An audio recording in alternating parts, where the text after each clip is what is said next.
నమస్తే అన్న, అందరికీ నమస్కారం. కువైట్లోని డెలివరీ బాయ్స్, డెలివరీ డ్రైవర్లు ఎవరైతే ఉన్నారో వాళ్ళకు శుభవార్తని చెప్పుకోవచ్చు. వాళ్ళకు కొత్త మార్గదర్శకాలు జారీ చేయడం జరిగింది. వివరాల్లోకి వెళితే కానీ కువైట్లో డెలివరీ డ్రైవర్ల భద్రతను మెరుగుపరిచేందుకు గల్ఫ్ దేశాల ఆరోగ్య మండలి మార్గదర్శకాలు జారీ చేసింది.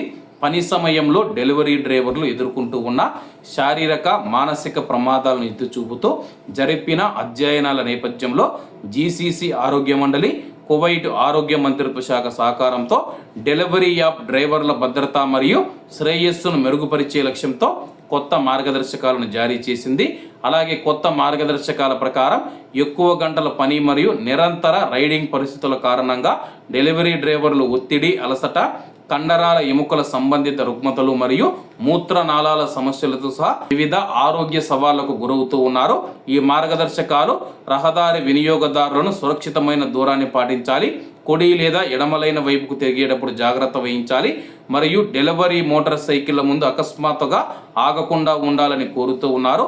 డ్రైవర్లకు ప్రమాదాన్ని తగ్గించడానికి కేటాయించిన మోటార్ సైకిల్ లైన్లను గౌరవించడం మరియు తీవ్రమైన వాతావరణ పరిస్థితుల్లో ఆర్డర్లు ఇవ్వకుండా ఉండడం యొక్క ప్రాముఖ్యతను నొక్కి చెబుతూ ఉన్నారు.